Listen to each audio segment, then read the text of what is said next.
everyone. Welcome back. We're the Rebel Crows with your host, Adina Silver. Hi, I'm Anya River. Tonight we are talking all about amour and love magic, the art of using herbs and different items to make that person come to you or stay with you, depending on what you're up to. We're going to talk about like the historical traditions that were known for using these different magics to make their dreams come true with that special somebody. It's gonna be a good one, right, Anya? Oh yeah, perfect for the upcoming Valentine's Day season. Definitely. So hopefully you stick with us. We'll be right back.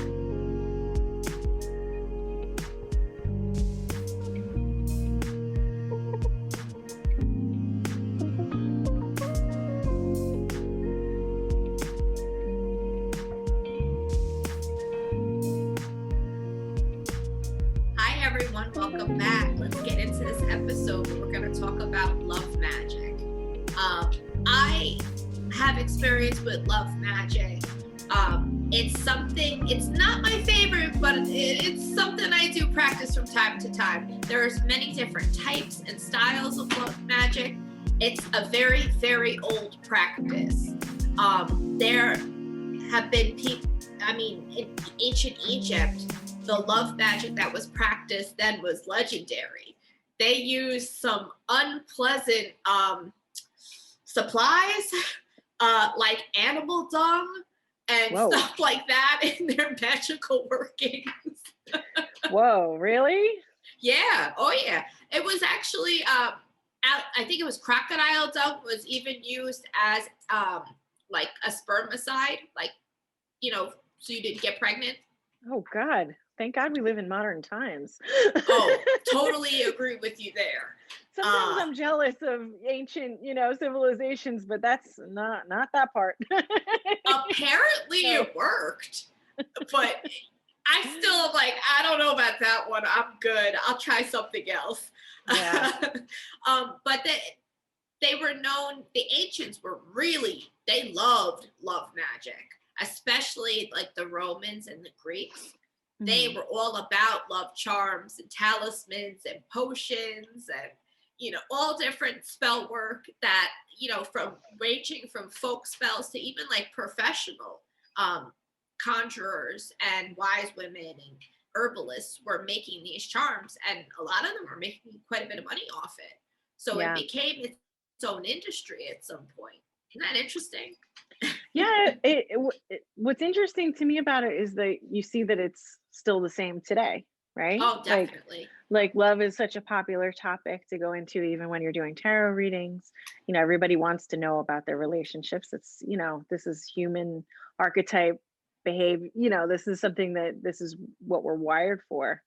Yeah. More than anything else. And it's something that it goes through all the different traditions.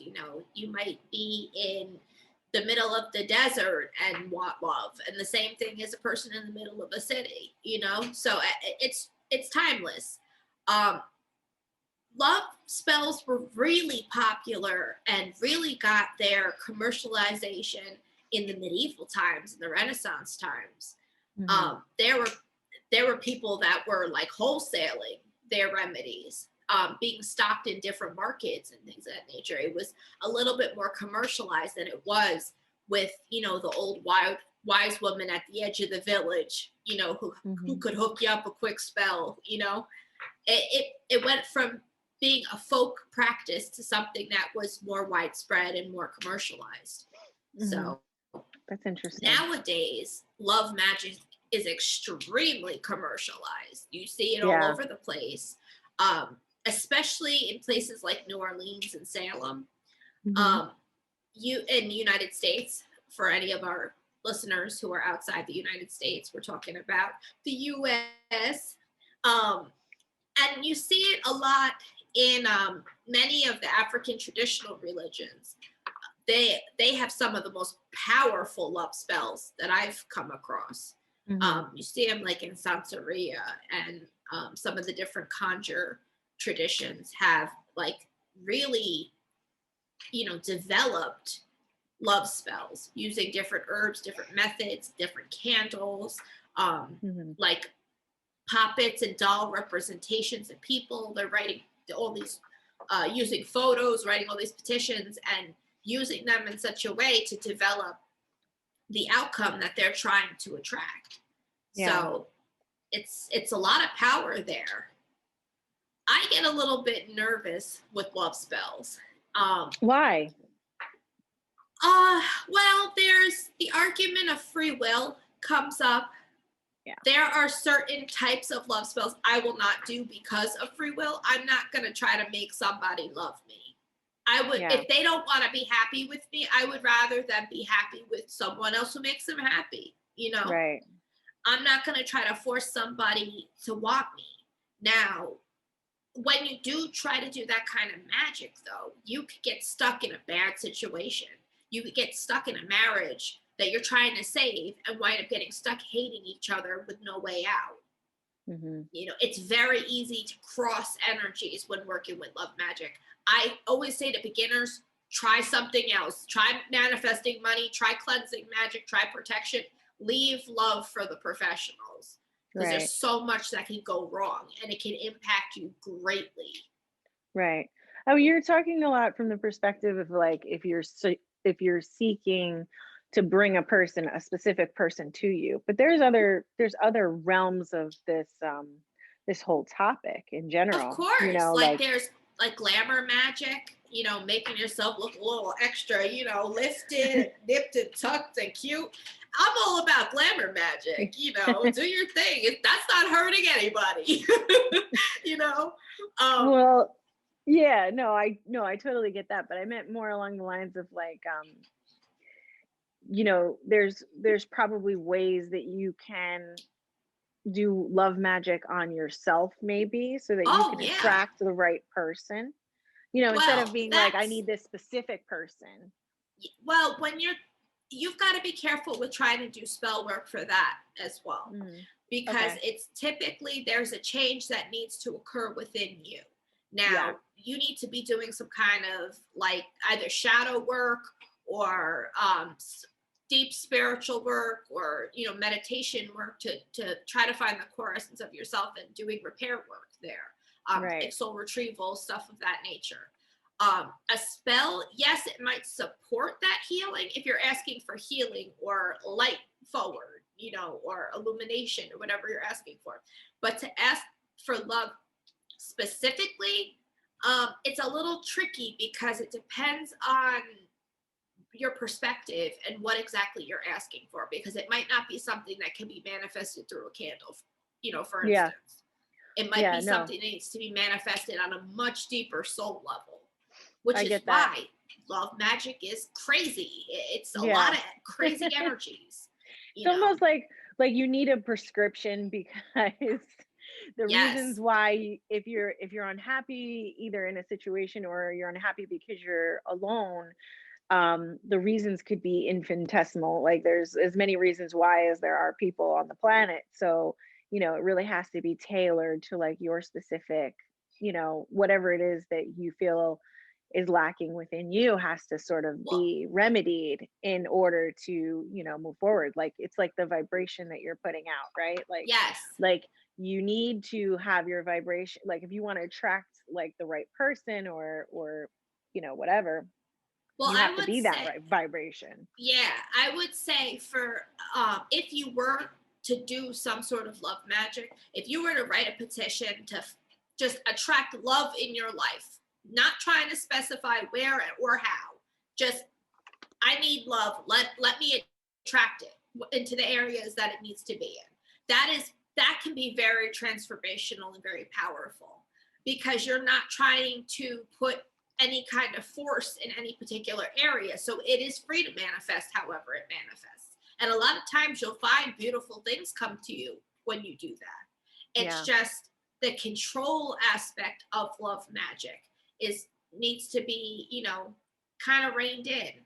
Now, you Yeah. see it a lot with magic, love magic specifically from like the Edwardian and Victorian era. There were a lot of spells that came out and in different grimoires and spell books in of that time. of how to keep your man at home, how to make sure Mhm. he never leaves you, things of Mhm. that nature. And A, most of them don't work. B, the ones that do work can actually derail you and mess you up in other ways if they're not done correctly. Right. And it does go back to that issue of free will, you Yeah, know. And because we need to respect that in other people. yeah, and you can find yourself in a really shitty situation if you're not careful. Mhm. If I would say that if you're having an abusive relationship, don't try to save it with love magic. It's not a good situation. There needs to be a deeper change that occurs. Like Yeah. that person seeks help or you decide to leave the situation. If you're having if you're faced with, the cliff decision, do I stay or do I leave? Then do some magic to help you leave and in a graceful manner to Or where, you're finding freedom. You're not finding, poverty. yeah, or ask for clarity Yep. And on the stability. situation. Self-love Yeah, because it all starts within you, you know? it does. And, it's just people think of love magic in such a narrow view when it can even be friendship magic, doing a working to make your friend happy or to let them feel supported or listened Mhm. to, you know. It can be used in so many different ways. That's an interesting point though too, because I was just thinking of, if you are in a relationship, using love magic to make yourself a better partner or, more giving to your partner or something like Yeah. that, I think would be like excellent. It's just there's so much to it. There's so many Yeah. layers to it. But You there's so really, many different types of love, you know.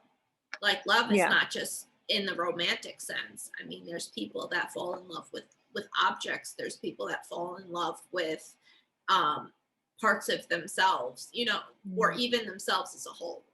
it, Right. it's it's acceptance. It is love. It's just it's different. The definition changes, so then the magic Mhm. changes. Right.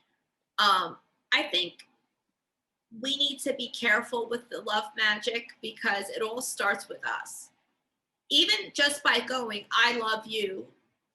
I love you. You may not be in my life anymore, but I love you anyway. That's a form of love magic. That's one of the most powerful forms of love magic. It's just Mhm. loving, just showing love, showing kindness, being accepting to other people.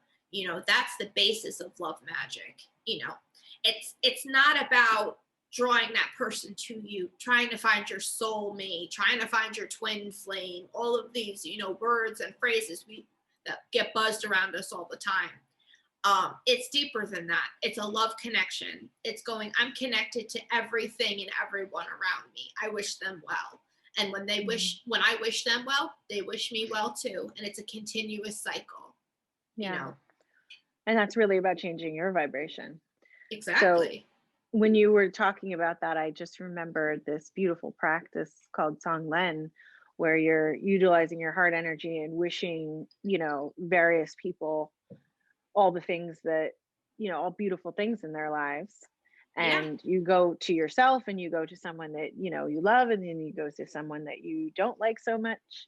And it's just like this energy expanding, heart expanding practice that you can use to help increase that vibration, that beautiful love vibration to an Hugging, unconditional kind of a thing. Yeah. hugging people too.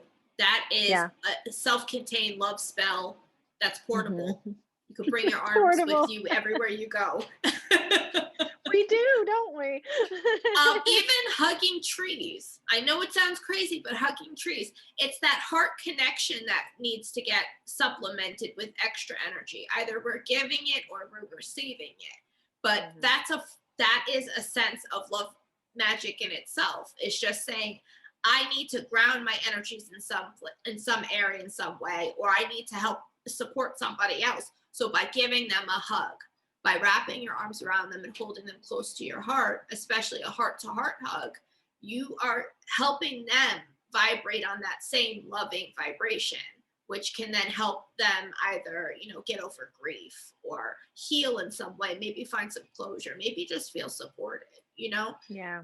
It has many different effects. It's really the intention that you put into it is for that person to have some part of a good experience.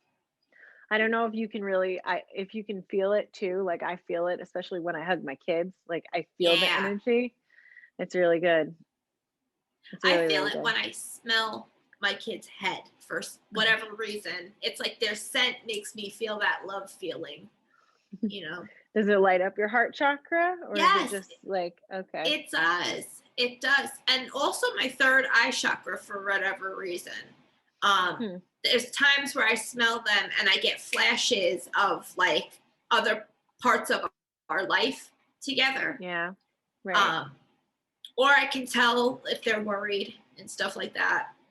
But it's that mother child connection, Hmm. and which is a form of love.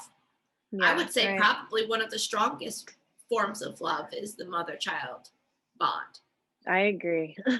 You know, even when they're Agreed. bad and they don't want to listen and they're acting crazy and tearing up your house, you still love them.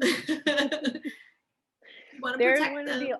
they're like the only ones who can get so deep into my heart space, like my heart chakra, Yeah, like it's so easy for them and it's beautiful.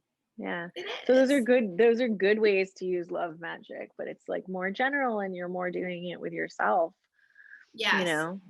Yeah. I do have I don't know if you had more. I do have like a tonic for yourself because Yeah, definitely. Love to share that with us. I worked with Venus for a year and it was really beautiful. So Venus, the deity, Venus, the planet, planetary magic. Planetary magic is really cool. It's got the archetypes, but Cool. Venus is just she rules over beauty and fertility and it's also can be very glamour magic, which is great. Love magic, just an overall, like I said, overall tonic. Like it's almost like an adaptogenic kind of relationship where like she kind of fills in the spots that you need filled in.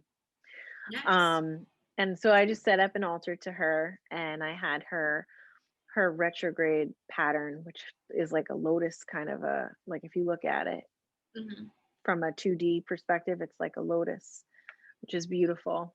um and really, I worked with her for a year, and so every Friday, that's her day, I would go and give her some offerings, and she likes really fine things. So, you know, rose quartz, green jade, jewelry, things Hmm. like that, roses, candles, green and white candles. And I really feel like there was just such a, peace that was brought to my home during that time. Like Yeah. such a peace and a calm, and it's just very gentle. It's like gentle waves, like gentle waves. And that's really what we needed, and I'm so grateful for that year. She's Yeah. wonderful, They're wonderful to me. talking on the darker side of love magic. There is even a subsection of love magic that's geared towards hexing. Really, Oh yeah, like hexing your partner. disgruntled lovers and stealing other people's man, some real home wrecking shit. you Mm. know. So you mean like it could be like hexing the other person or Oh hexing yeah, someone who wronged you, but like yeah. you want them back? You want them back and you're There's hexing them? there's people who do that too. You know, Yeah. there are some witches that will send a hex to a woman, who they're in love with that woman's man, and break up their marriage and their relationship and send that woman on her way and come swoop in and attract Yeah. that man. You know, it's crazy. Some of these stories, like you hear them, some of these old witch stories that get handed and passed around, and you're like, good God. Um, People were cutthroat back in the day. Back in the day, I feel like this is a story that people do now. Yeah, but this has been going on for a really long time, like ancient, long time. Right. And it's just, it's crazy that you can bridge those two types of magics together and turn it into something very scary and dangerous, not to mention love magic can be scary to begin with, but when you mix hexing and cursing in there and banishing people, and it's a lot. Then I would take a step back and consider what you're doing. Oh yeah, I would just say it's not worth it. It's not worth it. Go find somebody else who makes you happy, and above all, be happy with yourself. It all starts with you. You've got to build yourself up and come to terms with who you are in all facets of yourself and love yourself before you're ever gonna attract anybody who's worth a damn, into your life. Because if you're not feeling good about yourself, 9 times out of 10, you're going to attract either a predator who feeds on weak, vulnerable people, or somebody who's equally or more damaged than you. Yeah. Or more out of sync than you are, with I would yourself. I would add in narcissists, but that's kind of under predator, but yeah, they're predators. No, but you got to take care of you, which is why self-care love magic is some of the most potent magic out there, because we always got to take care of our home base. All those Christians in the Bible say, your body's a temple. They're not wrong about that. Your body is the temple. This is the temple of the divine. It all starts within you. As above, so below, as within, so without. It's the same principle. You've got to take care of how you feel, because once you control and fix and mend and heal all of what's you can change and affect the world around you much easily, much with ease and grace, and it works, and it flows. So that's manifesting. That's good. Yeah. Love magic kind of hits on a bunch of different areas, and it depends on which tradition you're practicing. But like I said, if you are a beginner, if you are a little baby witch, please don't mess around with this stuff straight out the gate. I know it sounds like it would be, oh, it's easy, it's love. It's not. Has a dark side. Yeah. Just do yourself the favor, get some other skills under your belt, especially protection magic, before you start dabbling in some of these other more advanced styles of magic. That's good advice. Thank you. Yeah, definitely. Yeah. It's like, what do they say? Like, let us make the mistakes so you don't have to. Oh, I've made the mistakes. Oh yeah, I have to. But I would say out of all the type of love magic, glamour magic's some of my favorite. Yeah, that's my favorite. I'm sorry. My favorite is I make this $5 dress that I bought. Every time I wear it, I put a what do they call it? Like a glamour spell on the dress itself. And so every time I wear that dress, I am not kidding when I say I get complimented on it. People ask me where I bought it. They're like, what designer is that? And I'm like, whoever makes Walmart clothes. Do you tell them that? Sometimes I'm like, oh, I got it at Nordstrom's, Other people, I'm like, this is a Walmart clearance rack item. Wow. No shame in it. It's just, I use the glamour magic to make my, more affordable clothes look more expensive, Yeah, right. Hey, if you're a witch and you've got time on your hands, you got to just fill your day with spell work. Yeah. Well, it's another thing that I do with Venus too. Like I sort of dedicate my getting ready ritual to her. Yeah. Because she works with glamour magic too. So it's very nice. Like you can even enchant your makeup, Yeah. like definitely. I like doing spiritual baths. Those are one of my favorite. I actually recently did a video about this on my TikTok, but I haven't posted yet, so you guys gotta check it out. I I didn't really advertise this to most people, but the night before I met my husband, I actually did, a quasi glamour bath with a friend of mine. She had bought this bath stuff that was like, like pretty girl, make yourself look cute kind of, label on it. And we just, it was bath salt, so I didn't really think much of it. And wound up meeting my husband that night. Really? So, that's crazy. Yeah. I didn't know that. Yeah. So there you go. It's funny. I was doing this episode and I remembered it. We've been together a long time. And I was like, oh yeah, remember the bath salts? I forgot about that. That's great. It had like rose petals in it, and it was pink. Yeah. And it smelled like really strong. Like it was one of those things, like some of those bath products you can't pinpoint what you're smelling, but it's like fragrance. Yes, it's fragrance. Yes. Yes, you're like, it smells. I just don't know what that smell is. Because it's so much in there. Yeah, it's like you could tell by like the consistency. There probably was a lot of like essential oils or something in there. And I just took a quick bath. Came out, got ready, went out, and happened to meet the love of my life. But don't tell him. And you're funny. Now we're together, and it worked out. Yeah, so, long time, over a decade. But I was ready for love when I did that.